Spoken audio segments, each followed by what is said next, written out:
ကျမတို့နေထိုင်တဲ့ကဘာကြီးရဲ့အပြင်ဘက်မှာတခြားတက်ရှိတွေရှိနေမလားဂျူဒါဆိုတာတကယ်ရောရှိပါမလားဒီမိကွန်းဟာ21ရာစုသိပ္ပံပညာရှင်တွေကိုယ်တိုင်ကောင်းခဲနေရတဲ့မိကွန်းပါ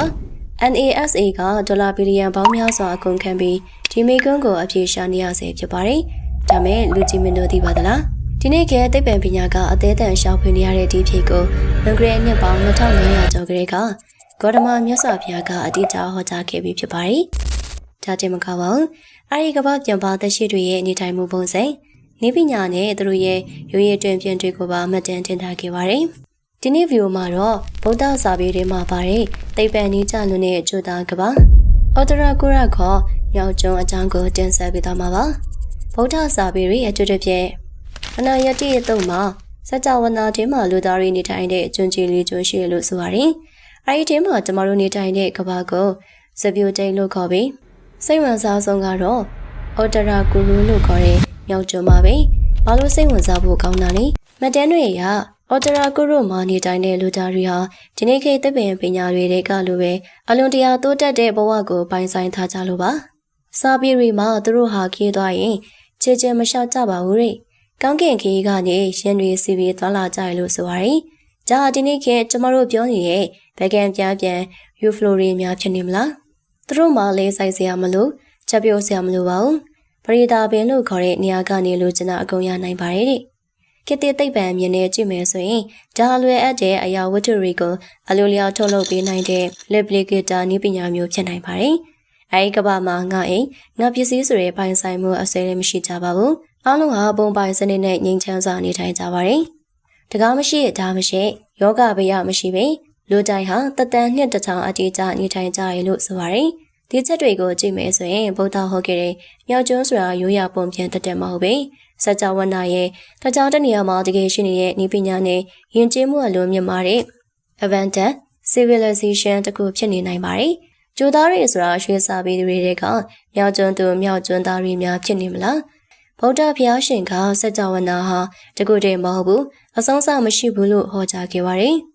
ဇွန်နတိကတော့ဒီတုတ်တော်မှာဘုရားရှင်ကအနန္တကိုစကြဝဠာရဲ့အကြောင်းရှင်းပြရမှာစကြဝဠာတထောင်ဆိုတဲ့အထုံးနှုန်းကိုသုံးခဲ့ပါတယ်။ဒါဟာဒီနေ့ကရက်စီဖွဲ့စည်းပုံတွေနဲ့ဆင်တူနေပါတယ်။ကျန်ကန်စာပေအစိုးရဒီကျွန်းတွေမှာနေတဲ့သူတွေဟာကျမတို့လိုပဲလူသားစင်စစ်တွေဖြစ်ကြပြီမဲ့ရိုးစင်တဲ့ဥပမာမျက်နှာလေးတောက်ကြတာလက်ကျန်းပုံဖြစ်တာနဲ့တက်တန်းတွေမတူကြပါဘူး။ဒါကြည့်ရင်ဗုဒ္ဓစာပေဟာကမ္ဘာပြင်ပသက်ရှိတွေရှိတယ်ဆိုတာကိုအကြည့်လင်လက်ခံထားရလို့ဆိုနိုင်ပါတယ်။ရှေ့မှာပြောခဲ့သလိုပဲသိပ္ပံပညာမှာတော့တည်တည်မပြနိုင်သေးပေမဲ့စကြဝဠာရဲ့ကျေပြုံးမှုကိုကြည့်ပြီးသက်ရှိတွေရှိကိုရှိရမယ်လို့ယူဆပါတယ်။ဗုဒ္ဓစာပေနဲ့သိပ္ပံပညာနှစ်ခုစလုံးကိုခြုံငုံသုံးသပ်လိုက်ရင်ရရှိမယ့်အဖြစ်အတော့ကျိုးသားတို့မဟုတ်ကမ္ဘာပြင်ပသက်ရှိဆိုတာတကယ်ရှိပါတယ်။ကမ္ဘာပြင်ပသက်ရှိအထူးသဖြင့်မြောက်ကျွန်းအော်တရာကုရိုအကြောင်းနဲ့ပတ်သက်ပြီးအလွန်တိကျတဲ့မှတ်တမ်းတင်ထားချက်တွေရှိပါတယ်။ဒီချက်လက်တွေကခေတ်သစ်ရုပ်ရှင်တွေကျိုးသားဇလန်တွေနဲ့တူလွန်လို့ဖတ်ကြည့်ရင်တော်တော်လေးအောင်ဖို့ကောင်းပါတယ်။ဝင်းနီးတော်ရီတဲမှာလည်းတကူကြီးမာတယ်။ရဟန်းတော်ရီဥပမာရှင်မောကလန်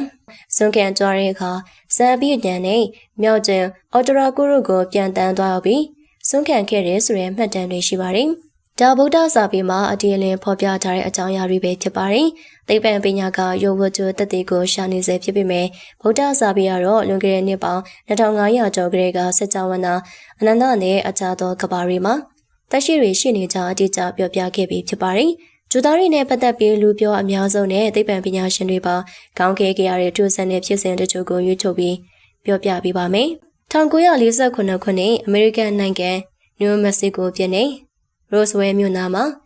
မိုးပြန်ပူပေါင်းလိုအရာတကူပြတ်ကျခဲ့ပါတယ်။စစ်တပ်ကအစပိုင်းမှာပြန်တန်းနေတဲ့ဗကန်ပြမိတယ်လို့သတင်းထုတ်ပြန်ခဲ့ပြီးမှနောက်တစ်ရက်မှာမိုးလေဝသပူပေါင်းပါလို့ပြန်ပြောခဲ့ပါတယ်။ဒီချက်ကပဲလူတွေကိုတန်တရားဝင်စေခဲ့ပြီးဂျိုသားရင်ပြတ်ကျတာကိုအစိုးရကဖုံးကွယ်ထားလို့ယနေ့ထိယုံကြည်နေကြစေဖြစ်ပါတယ်။2004နဲ့2015ခုနှစ်တွေမှာအမေရိကန်ရတပ်လေယာဉ်မှူးတွေကသူတို့ရဲ့လေယာဉ်ပေါ်ကကင်မရာတွေနဲ့ရိုက်ကူးမိခဲ့တဲ့ဗီဒီယိုသုံးခုရှိပါတယ်။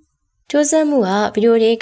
ရင်ပြန်တွေရအတောင်ပံမပါပါဘူးပြီးတော့လက်ရှိလူသားတွေရဲ့နည်းပညာနဲ့မလုံးနိုင်တဲ့အမြန်သောရပ်တန့်ပုံနဲ့ကွေးဝိုက်ပုံတွေကိုပြုလုပ်ပြသွားပါတယ်အမေရိကန်စစ်ဖက်ဆိုင်ရာကလည်းဒီဗီဒီယိုတွေကအစ်စ်ဖြစ်ကြောင်းတရားဝင်အတည်ပြုခဲ့ပါတယ်ဒါမဲ့ဘာလေးဆိုတာကိုတော့သူတို့လည်းမသိပါဘူး Area 51 American နေပါတာတဲကန်နရာကျဲကအင်မတန်လုံးကျုံရင်တင်းကျပ်တဲ့လျှို့ဝှက်စစ်စခန်းဖြစ်ပါတယ်။ထို့ဆက်မှုဒီနေရာမှာပြတ်ကျသွားတဲ့ဂျိုသားရင်တွေကိုပြန်လည်ပြန်ဆန်တော့ဂျိုသားတွေရဲ့နေပညာကိုလေ့လာပြီးပြောင်းပြန်လေ့လာခြင်းလုပ်နေတယ်လို့ကောလာဟာလာတွေနှစ်ပေါင်းများစွာထက်နေခဲ့ပါတယ်။အစိုးရကဒီနေရာရှိကြောင်းကိုတော့2023ခုနှစ်ကျမှဝန်ခံခဲ့တာဖြစ်ပါတယ်။ Area 51ဟာကမ္ဘာပေါ်မှာလျှို့ဝှက်ချက်အများဆုံးနေရာတစ်ခုဖြစ်တာကြောင့်ထိုးစံတဲ့ကောလာဟာလာတွေပြည့်တွေအများကြီးရှိပါတယ်။1989 Area 51ကိုဂျိုသားတွေနဲ့ဆက်ဆက်ပြီးကမ္ဘာကျော်သားစီတဲ့အထူးဖြစ်ရကတော့ဘော်လီဇာဆိုတဲ့ယူပဗီဒါပညာရှင်တယောက်ကြောင့်ပါ။ဘော်လီဇာက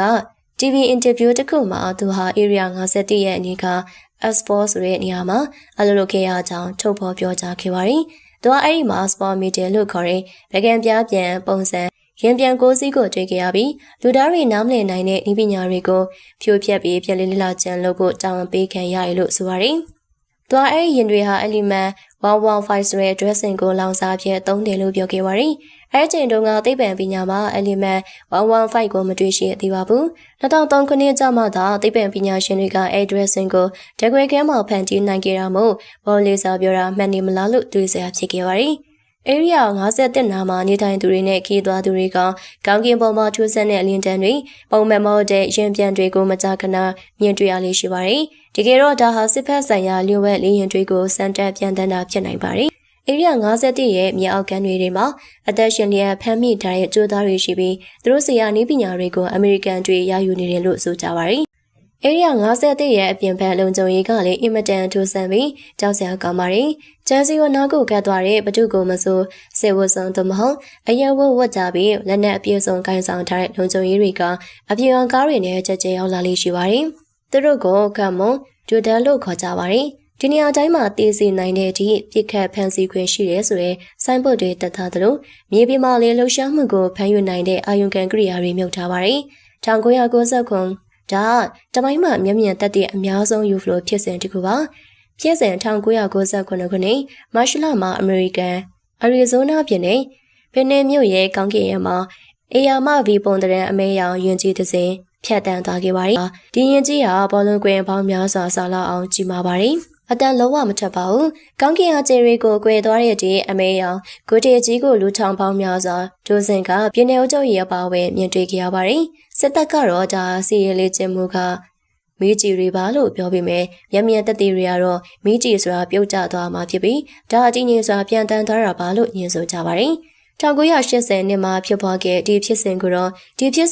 ဗြိတိန်ရဲ့ Roswell လို့တင်စားခေါ်ဝေါ်ကြပါတယ်အင်္ဂလန်နိုင်ငံရှိအမေရိကန်လေတပ်စခန်းတစ်ခုကြောင့်တောင်တဲမှာအမိမသေးခြင်းတစီဆင်းသက်လာတာကိုလုံခြုံရေးရာရှိတွေတွားစစ်ဆေးခဲ့ရပါတယ်စစ်သားတယောက်ဖြစ်တဲ့ဂျင်ကရင်ပြန်နှောင်းကိုကတ်သွားပြီးလက်နဲ့ကင်ချခဲ့ပါတယ်ရင်ပြန်ရဲ့မျက်နှာပြင်မှာအေဂျဲဟိုယာရိုဂလစ်ပဲစာလုံးတွေလိုမျိုးသင်္ကေတတွေကိုတွေ့ခဲ့ရလို့ဆိုပါတယ်နောက်တနေ့မနက်မှာမြေကြီးပေါ်မှာရင်ထောက်တိုင်းသုံးခွေရဲ့အရာတွေကိုတွေ့ရပြီးရေဒီယိုတက်တီးကြွမှုမြန်မာနေရာကိုတိုင်းတာရရှိခဲ့ပါတယ်1940နှစ်မှာလည်းအလားတူဖြစ်စဉ်တစ်ခုဖြစ်ခဲ့ပါတယ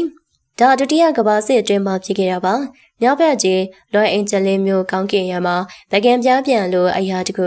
ူပေါ်လာလို့အမေရိကန်စစ်တပ်ကဂျပန်လေယာဉ်တင်ပြီးပြစ်ချဖို့ကြိုးစားခဲ့ပါတယ်စစ်တပ်ကအမြောက်ဆန်ပါ1400ကျော်ပြစ်ခတ်ခဲ့ပေမဲ့အရိယာဝတ္ထုကပြတ်ကျမသွားပြီးဖြည်းဖြည်းချင်းပြန်တန်းထွက်ခွာသွားခဲ့ပါတယ်မိမောင်ကြီးတွေထိုးထားပြီးအမြောက်တွေနဲ့ဝိုင်းပြစ်နေတဲ့ဂျပန်ကကဘာကျော်ပါရီစစ်တပ်ကနောက်ပိုင်းမှာတော့မိုးလေဝသပူပေါင်းလို့ပြောခဲ့ပေမဲ့ဘဲပူပေါင်းကမှအမြောက်ဆန်1400တန်ကိုမခံနိုင်ပါဘူး1994ခုနှစ်မှာတော့စာတင်ကြားတစ်ခုမှဖြစ်ပါတယ်ဒါတော့တတိထားစရာအကောင်းဆုံးဖြစ်တစ်ခုပါဇင်ဘာဘွေနိုင်ငံရှိမူလာတန်ကျောင်းတကျောင်းရဲ့ကစားကွင်းမှာဗကန်ပြားပြန်ဒဇန်ဆန်းတက်လာခဲ့ပါတယ်ကျောင်းသားကလေးငယ်60ကျော်ကဒါကိုအနီးကပ်မြင်ခဲ့ရပါတယ်ရင်တေးကနေအရက်ပူပူမျက်လုံးပြူပြူနဲ့တတော်ဝါတွေထွက်လာပြီးကလေးတွေကိုစိုက်ကြည့်ခဲ့ပါတယ်ကလေးတွေရဲ့ပြောပြချက်အရသူတို့စိတ်တွေကိုကဘာကြီးကိုမဖြတ်စီဖို့ဤပညာတွေကိုတတိထားဖို့ဆိုတဲ့စကားတန်တွေဝင်လာတယ်လို့ဆိုပါတယ်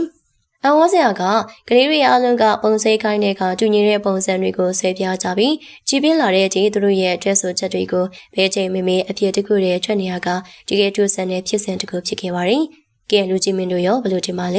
ဲဗုဒ္ဓဟုတ်ခဲ့တဲ့မြောက်ကျွန်းစွာတကယ်ပဲကျမတို့ရှာဖွေနေတဲ့ကြိုးသားကဘာကြီးလား ဒါမှမဟုတ်ရွှေခေတ်ပုံပြန်တစ်ပုတ်ပဲလားမိတ်ဆွေရဲ့အတွေးမြင်တွေကိုအောက်ကကွန်မန့်မှာဝင်ရောက်ဆွေးနွေးတော့ကြပါအောင်အားလုံးရဲ့အမြင်တွေကိုဖတ်ဖို့စောင့်နေပါမယ်ဒီလိုစိတ်ဝင်စားစရာဗီဒီယိုတွေကိုအမြင်တင်ဆက်ပေးနေရမလို့ subscribe နဲ့ထားပေးဖို့မမေ့ပါနဲ့နော်နောက်ဗီဒီယိုမှာပြန်တွေ့ကြပါမယ်